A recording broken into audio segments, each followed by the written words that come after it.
Tonight's event is about women's struggle against patriarchy and oppression. We, the female members of the Kurd-Akad, we organized this event because of the International Day for the Elimination of Violence Against Women. Before I start, I just want to briefly introduce Kurd-Akad UK, as many of you may not be familiar with us. So Kurd-Akad UK was established in November 2019.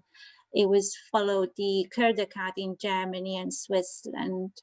In Kurd-Akad, we aim to do networkings, empower education. Also, we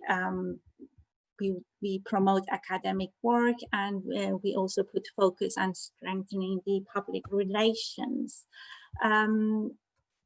Kurd-Akad aims to bring the qualities and skills of Kurdish academics and professionals together and harness it in the service of communities' development and progress in diaspora and in Kurdistan. For networking, we try to encourage professional and intercultural exchange of knowledge and experience by cooperating and working in conjunction with other communities and organizations. For empowering education, we work towards the expansion of education opportunities within the Kurdish community and increasing Kurdish community's educational achievements. In regard to promoting academic works, Kurd-Akad promotes academic discussion on many issues such as social, political, cultural aspects of migration. Also, we support students and disadvantaged groups in Kurdistan. For strengthening public relations, we try to raise awareness of Kurdish culture, society, and politics, and also do lobbying on a British and European level. As I mentioned earlier, the 16 days of activism is the longest running campaign to end violence against women. It is a global campaign, which is called the Global 16 Days Campaign. It was launched, I think, in 1991 by the Center for Women's Global Leadership at its first Women's Global Leadership Institute back in 1991, and has been used since worldwide to call for the elimination of gender-based violence. And it's run annually each year from 25th of November, which is the International Day Against Violence Against Women, to all the way to 10th of December, which is the International Human Rights Day. And by saying that, I just want to introduce my colleague, Saz, which will be moderating the event tonight. Saz. Thank you, Evin. So I'm hoping that you all really enjoy tonight's event.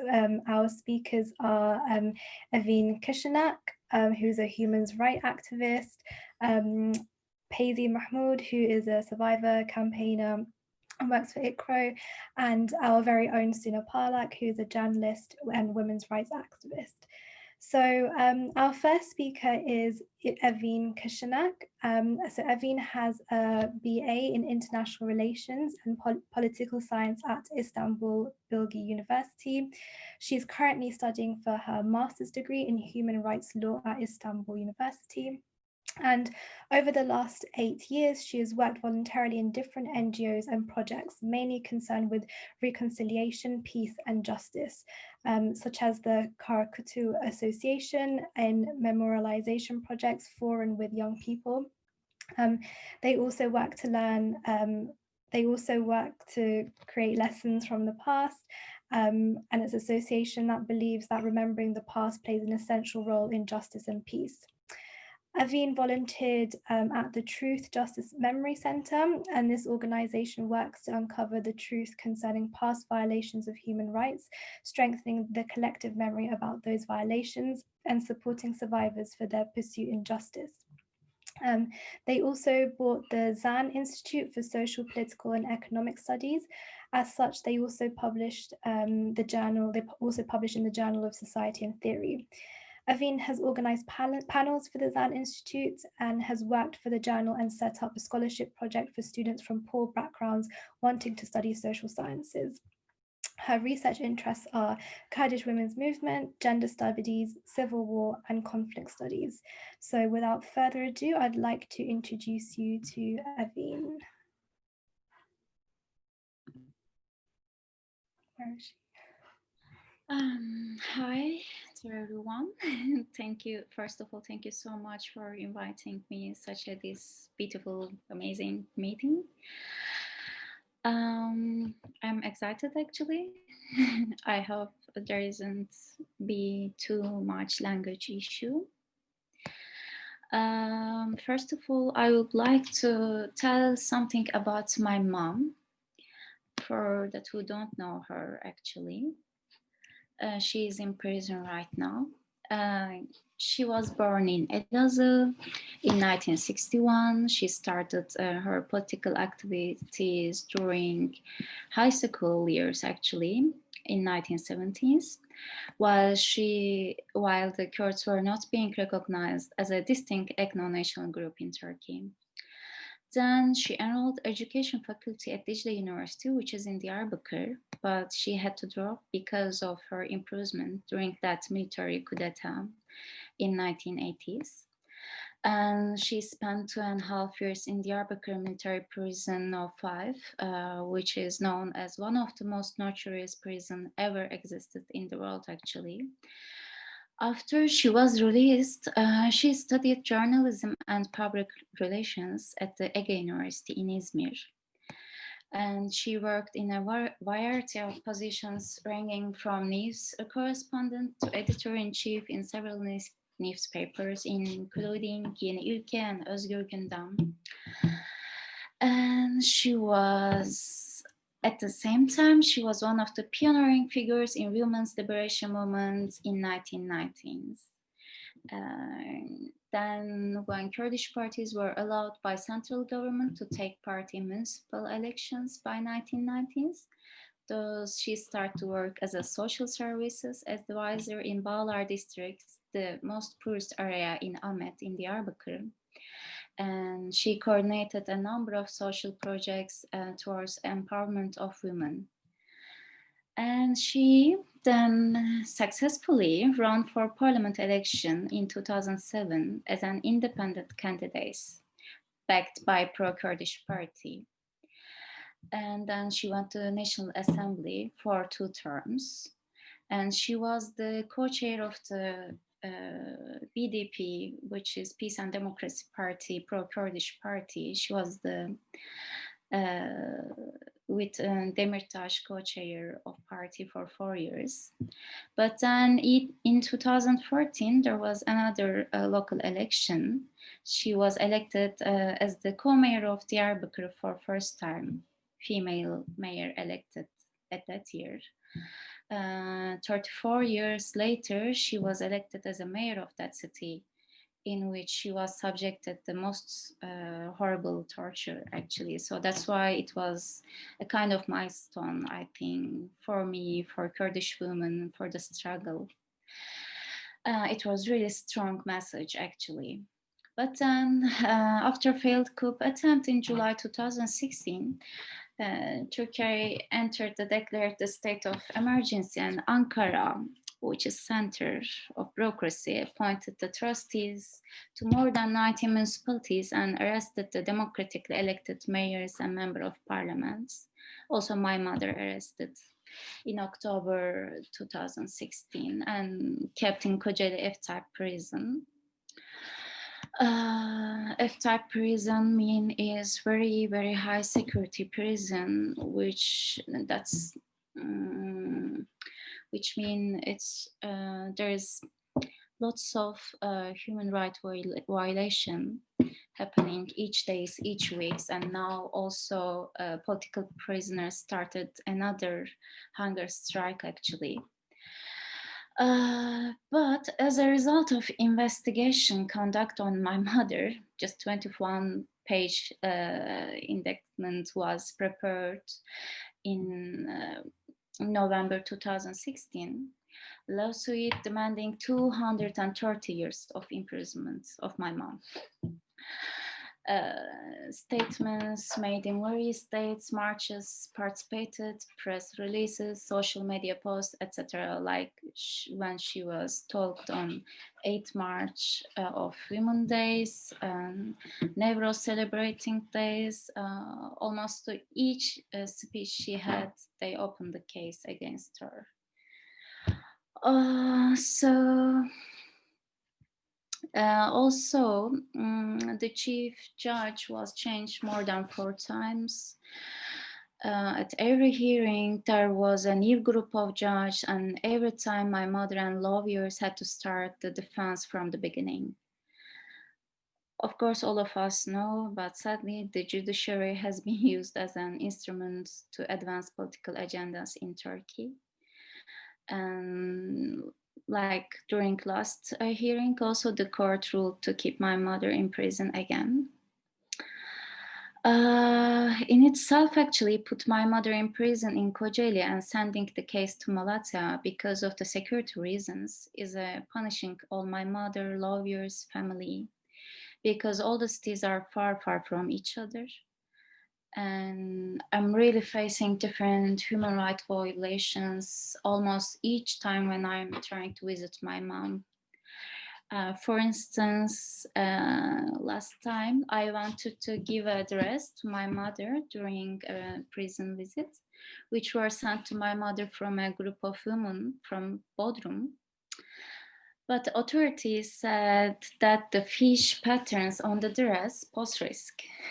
So probably the aim is to prevent political propaganda, but how can fish be made a tool of propaganda? I'm still trying to understand this.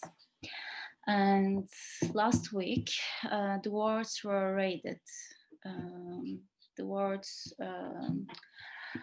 went to our mother and the other political women's prisoners' room, and they took everything which has handwriting on them, including defense texts. So, which means violation of right of defense. And actually there is going to be a final hearing in January of my mother case. So I don't know what will happen under these conditions. But yet, my mother, who still has traces on her body because of torture, always say that there is a light at the end of the tunnel. Today, she is in prison again, but her belief in peace and equality unfailing. She is still working for women, and she's still feminist activist from there. And she wrote a book which named Purple Color of Kurdish Movement. And maybe I have to say something about me. I always impressed by my mother. I was so lucky that I have a mother who is feminist and so strong woman. And I'm trying to follow her footsteps as a young Kurdish woman. I'm continue human rights law master program, but besides I'm feminist and peace activist. Just before pandemic, I was doing peace workshops in different cities with different group of people, which aim to bring people who has different background together and open area for talking, facing about our past, now, and our common issues. And also, occasionally, I'm doing interview with women political prisoners. I want to draw attention on the women political prisoners because, unfortunately, most of the human rights NGOs and activists mostly care about on male political prisoners. So this is another issue that I'm trying to struggling with it. On the other hand, I'm working with Film More. And we are doing women film festivals and producing women movies. This year now we are shooting a documentary about 7 different local politicians, women politicians in different cities. And I shooted and followed the local political women from Diyarbakir. I hope you can see it soon. And at the same time, my mother wrote a film script from the prison, which is also about Kurdish women movements struggle. And I hope that I'm going to shoot that movie too. I already started working on it. So yeah, I think these are for now what I can say. Maybe we can continue with question and answer. Thank you so much. Thank you so much, Evin Khan. Yes, we can do question and answer once all the speakers have spoken. And I'm sure they have loads of questions and really interested about this movie script as well.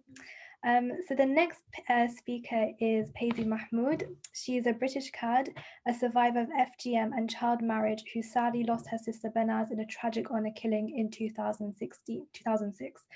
Payzee uses her voice to speak out as a survivor and has made it her mission to be a change maker, helping to tackle these harmful practices. As an ICRO campaigner, which stands for Iranian and Kurdish Women's Rights Organization, she's reached international audiences. She has spoken widely on the need for change to laws surrounding child marriage and honor-based abuse in her TEDx talk across the radio, television, and newspapers, including the Sunday Times and the BBC. Through speeches at Parliament and meeting with government officials and the Home Office Minister to explain firsthand why change is needed, Payzee campaigns for better education, training, and legislation to finally make child marriage a crime in England and Wales. She has launched a strongly backed campaign with various NGOs to call on the UK government to end child marriage through a private member's bill in the House of Commons, currently scheduled for its second reading in February 2021. So without further ado, Payzee, thank you so much. Thank you. Good evening, everyone. I just want to start by saying thank you so much for inviting me to speak this evening and to take part in such an important conversation. It's a privilege to speak alongside the incredible speakers that we have tonight. So yeah, I'm a campaigner at ICRO, where we support, advocate and advise women and girls who are at risk of honor-based abuse, such as forced marriage, FGM, child marriage and domestic abuse. And my connection to the charity is quite a personal one because the things that I just listed, I've personally experienced them, and women around me, including my sisters, have also experienced them. And the first thing I want to just really touch on is that I think there's a huge misconception that these things actually take place in countries far, far away and in villages where we don't see them. But I can actually tell you that they do happen in the most Western societies, such as London, and not just amongst the Kurdish community, but many other communities. And through my own experiences, I feel the older I get, the more I become aware that actually gender violence is a universal practice.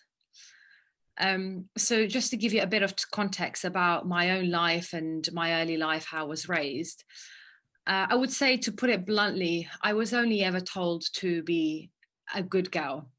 I was never really shown to express myself or to have dreams and aspirations.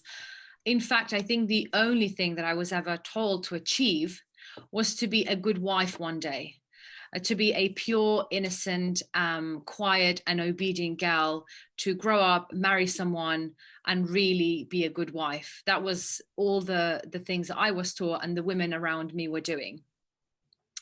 I wasn't born in the UK, so I was born in Kurdistan, and then I was raised in Iran until I was 11 years old, which meant that none of me and my sisters had access to what I would say is the most powerful tool for girls and women, which is education. So for us, that only started once we got a little bit older. And in my family, I'm one of 5 girls. So as I said, me and all my sisters had undergone FGM before we came to the UK. This was something that was just a rule. It just had to be done. And this felt like, as a girl, a lot of things were just rules and just things that we had to do simply because we were women.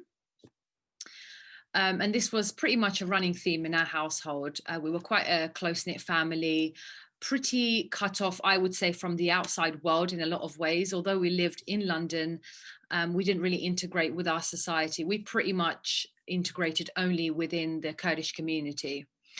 And for as long as I remember, my parents were always very fearful of any outside influence. And so they always try to shield us from seeing anything, knowing anything, hearing anything that would actually give us tools and knowledge and power. I think in my life, I would recall my teenage years started becoming more and more difficult, and they sort of took a turn. That's really the only way to put it. They took a turn that confused the hell out of me and my sisters. We saw that as we got older, my parents actually got even stricter. And this is something that some of the women who are here tonight may be able to relate to. But as we became teenagers and as we started to, go into puberty, my parents felt even more need to actually be controlling and stricter on us. And one of my sisters, one of my elder sisters, as a result of clashing with my father, quite often she ended up in social care. And that not only came with quite a lot of backlash from my own parents, but also outside of our community. So we were really rejected and kind of shut out from the Kurdish community. We were suddenly no longer where my parents had been, as in their status. And as though things weren't already strict, because of that, my parents always felt that me and the rest of my sisters would follow in her footsteps. So they just got more and more protective, and they just got more and more stricter. And then my father suddenly had a solution which he thought would solve everything and would sort of put him back into the limelight in the community and would paint him as a great father. And so suddenly one day, when me and one of my sisters, Banaz, I was 16 and she was 17, we were both still in education. We found ourselves married to complete strangers, men that we didn't know, men that we'd probably met once or twice that we weren't allowed to speak to. And then we just became one day teenagers, the next day married young girls. And we didn't really know anything about marriage or sex or relationships. And that made us incredibly vulnerable to domestic abuse, to being controlled, to sexual abuse, financial abuse, and emotional and mental abuse. And we both, through the years we were married, the 2 years, we both experienced those types of abuses. And for my sister, she really built up the courage and the strength to one day finally walk away from her marriage and the abuse that she was suffering. And she'd actually met somebody else. And because of that, because she had left an abusive situation and wanted to be happy, it was very quickly decided amongst the men in my family and the wider community that due to those choices, she didn't deserve a life. And so that's how a young, ambitious, happy-go-lucky and loving woman, young woman, my sister, was actually murdered for saying no to multiple layers of abuse, essentially. And I know, and you know, those of you listening tonight, that she's not the first or the last woman to go through this. We hear about these types of gender violences across the world. And it's something that, as I said, no matter where you go in the world, you will find it because of the lack of willingness to actually progress and to integrate with society and give women the freedom that they deserve and girls that deserve. For me, in my own marriage, I did finally get out. But I feel when I look back, I feel, at what cost, because I'd already lost my childhood and my innocence, and I was married to someone who I didn't want to be married to. So really my hopes, my dreams were pretty much shattered for a long time. And it took me quite a long time to actually be free from those experiences and to start afresh. And I would say it's a journey which I started not even so long ago, about a year and a half ago. And that's something I actually want to highlight as well. When girls and women go through these things, whether it's forced marriage, child marriage, and FGM, the pain and the grief and the trauma doesn't just end the day you walk away. It's actually a lifelong and incredibly difficult situation to make sense of, especially because we're talking about not just a partner that may be abusive, but also family members, extended family members, communities, and there's all these eyes on our girls and women. At least that's how it was for me and my sisters. And so just to bring you to today, where I am today, that's why I feel the work that ICRO are doing is incredibly important. And they ensure that women and girls are empowered and they're encouraged and they know their rights and that they're free to make their own choices other than just being told to be somebody's wife one day and to aspire to that for whatever reason that might be, whether it's economic or social or just patriarchy. And one of the things that I'm working with ICRO on is ensuring that children are safe from child marriage, because I'm not sure how many of you are aware of this, but in England and Wales, children at the age of 16 can actually be married, providing that parents consent to it, which of course I think just as I have explained in my own marriage and my sister's marriage, this was my parents' decision. And so they made that choice for us. And so it's legal for children to be married, but actually it means that other people have to make that decision for them. And so ICRO are co-chairs of Girls Not Brides UK. And as was mentioned in my introduction, we are backing a private members bill, which is in the House of Commons, and it's waiting for a second reading in February 2021. So we're calling on the UK to recognise this is an urgent issue. And there is something that you can all do to help. I will post the link to our petition in the chat box. So if you just click that and you sign up and you just lend your voice to this important cause, and you take a moment to share it and to also urge parliamentarians to actually support this bill. If you live in the UK, you can email your MP and you can tell them why they should support it and why you think it's important that children are free from this. And the final thing, I just want to draw your attention to the pandemic, which is something that has heightened the danger that many women and girls are facing in their life. And I think now more than ever, we need to be taking part in these conversations. All my life, I saw women, men, family members and community members, so many just turning a blind eye to gender violence, knowing that it's there, knowing that it's happening, but somehow just feeling like it's not their problem. And I would urge you, for anyone that's listening, each and every single one of us, this is our problem. We can't be silent on this issue, because women and girls are subject to so many forms of abuse. And although you may not experience it and your direct friends or family members may not experience it, the numbers are there and they're absolutely staggering. And so I would urge you all to take this responsibility on and to do something about it. Whether you leave this conversation tonight and you share it with somebody, you share the petition with somebody, or you just draw their attention to what's happening and that they should be aware and they shouldn't be silent on these issues. I want to leave you with a quote that I read and it really resonated with me and it stuck with me.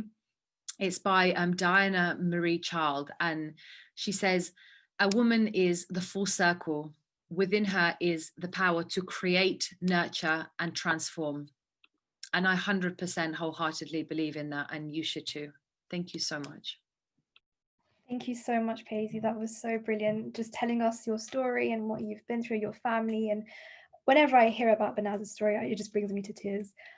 So I really appreciate that. And please, everyone, do sign this petition. It's so important.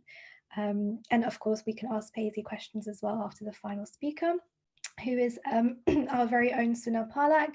Now, Suna has had a very eclectic education and work background. She studied space engineering in Istanbul Technical University. And while she was in her third year in the university, she got arrested due to helping Kurdish IDPs in Istanbul. She spent 7 years in prison. Then the court said, "We could not find anything against you. You're free to go," after the 7 years. During her time in prison, she was interested in women's struggles around the world and wrote for various Kurdish newspapers and magazines. After prison, Suna was volunteering for Istanbul Human Rights Organization and was elected as spokesperson for Daisal Women Culture Center. Between 2003 and 2007, she was working for Kurdish newspapers, editing daily women's pages and fortnightly women's magazines. Since 2007, she has lived in the UK and started a new career. She studies sociology in Westminster and has a master's in refugee care in Essex. She holds a weekly women's radio program. This has been for the past 2 years, and works as a freelance journalist. And since 2016, has been working as a harmful practices and domestic abuse officer at Asian Women's Resource Center. So, yep, take it away, Suna. Hi, everyone. It is so good to see all of you here. Actually, it is nice to hear to Payzee and Evin too. And I was thinking to share something on my personal life, but then I decided to, because the two speakers talk about themselves, so I can talk about something on generic, and maybe can share something in the end. So I like to start with the day of the 25th of November, because it's so important, because the day started with the Mirabal sisters.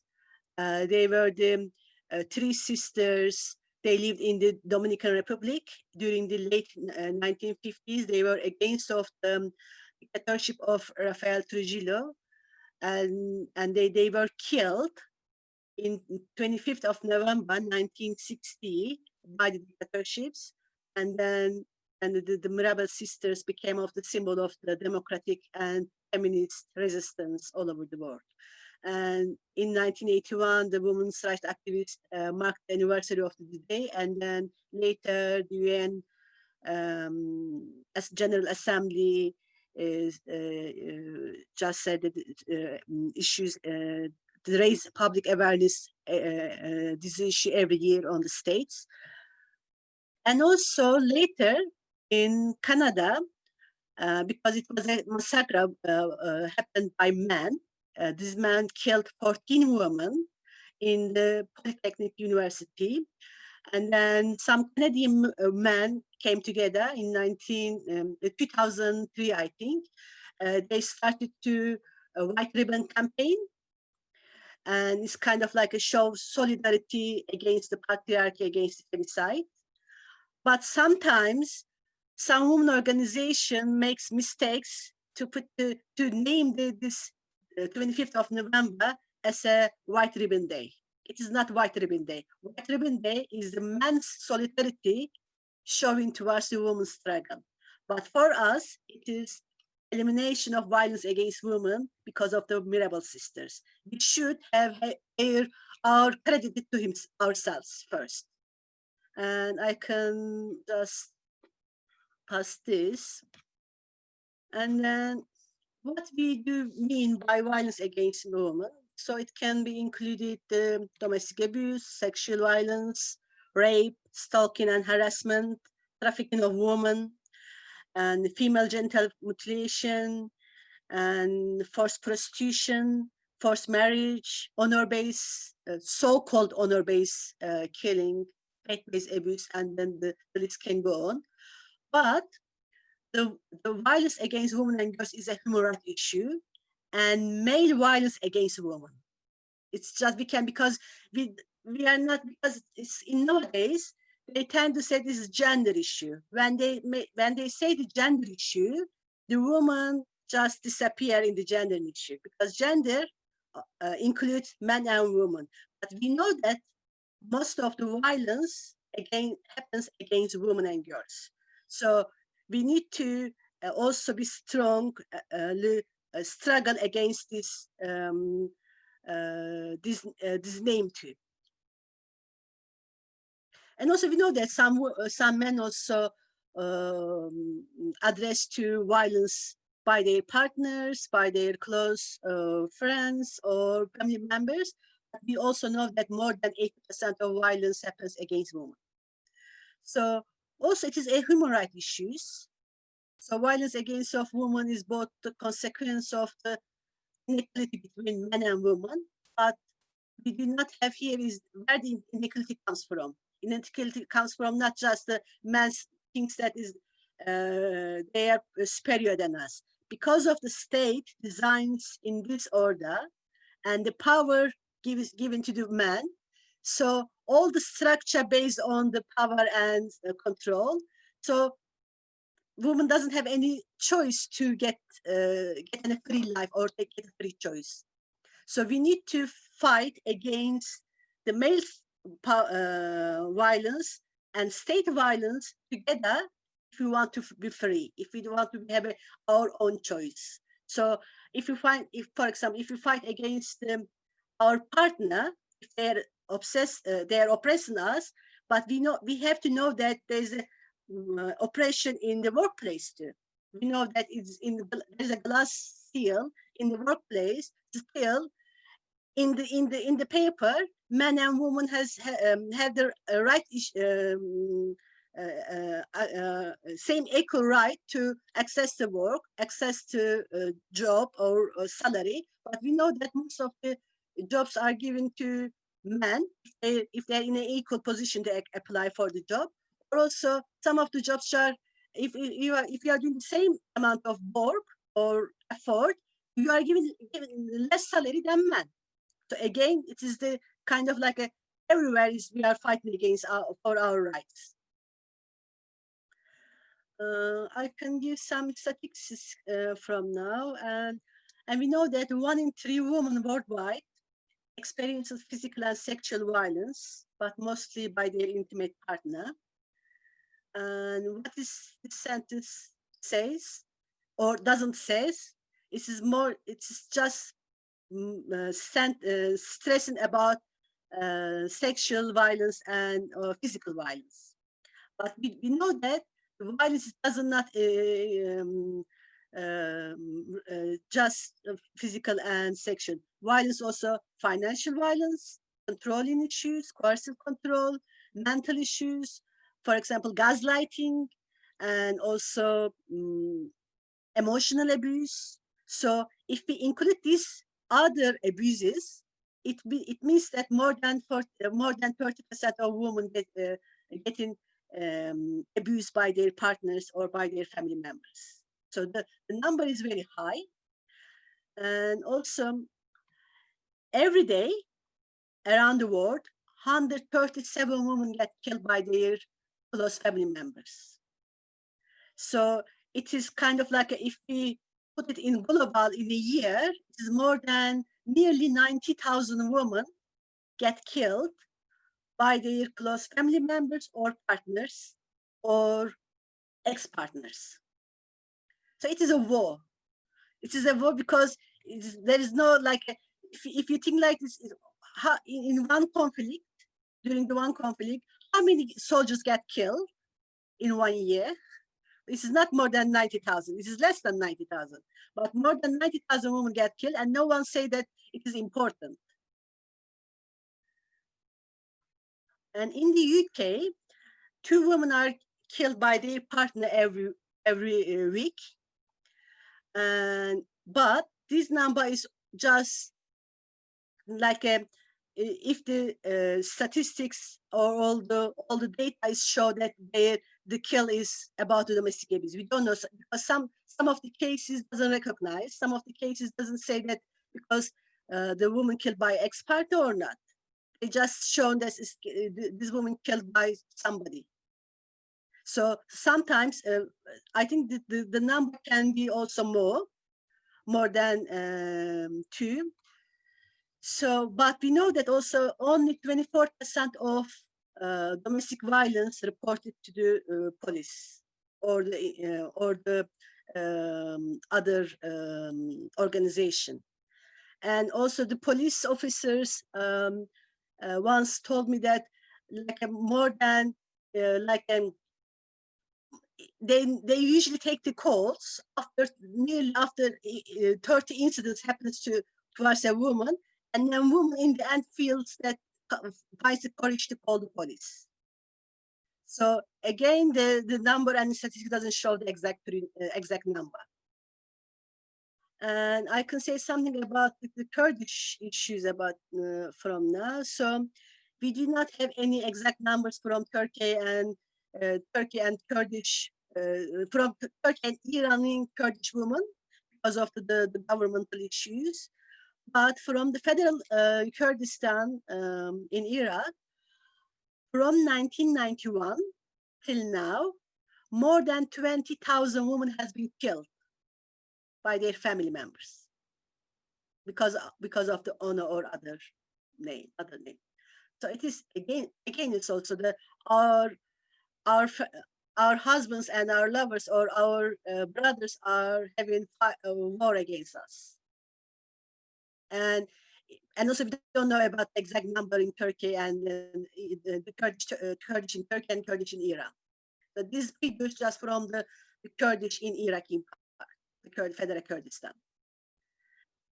So also there is one special right given to the families that in Iraqi Kurdistan, they said that if the women are in refuge and the brothers, uncles, fathers, any family members can request these women to give in to them by signing them, and they can get to these women.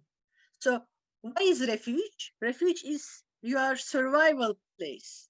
You run away from your family, your abuser, your husband, to not get killed. But the government give the power to give them the woman to this killer. Actually, they're killer, and then they easily get killed again. This woman. So last year, 2 sisters get killed after they released from the refuge, and the father and uncle just run away within the social circle, because they had a high position in society, and then they just got away from the murder. So we need, as we said, there's a kind of the domestic abuse very close to the state abuse. So we cannot divide our own family's abuse or our own perpetrator from the government. So if a husband or a brother or anyone killed a woman, it means that the state's hands also dirty. In the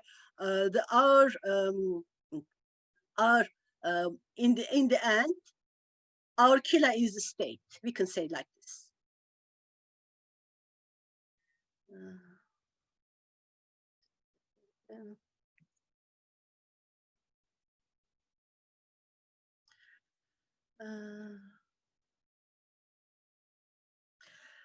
I think I can finish here because I talked a bit longer. So we can chat and then discuss together. But I just want to give one example as well. It is also the UN peacekeeping officer, Patriarchy says that it is now more dangerous to be a woman than to be a soldier in conflict. Because if you are a soldier, you will have your gun and then fight each other. And then you can kill or you get killed. But if you are a woman in a conflict zone, and then you get all the domestic abuse from your own family or your society, and also you can be targeted of sexual violence and any other tortures because of your gender. So it is everywhere. It's kind of like there is no equality between us. So, and when we fight, also we are fighting for our own life, even we are not equal for the other kind of for education, for other stuff too. First, we are fighting for our life. Then we also want to change the society, change the state for better future for all of us. And as the other speakers also mentioned, that there is no free space for women in the world. So we are equal as a woman of the world for when facing about for the abuse or kind of abuse. Thank you too much for listening to me. Thank you so much, Suna, and thank you for highlighting these crazy statistics. It's just one woman way too many.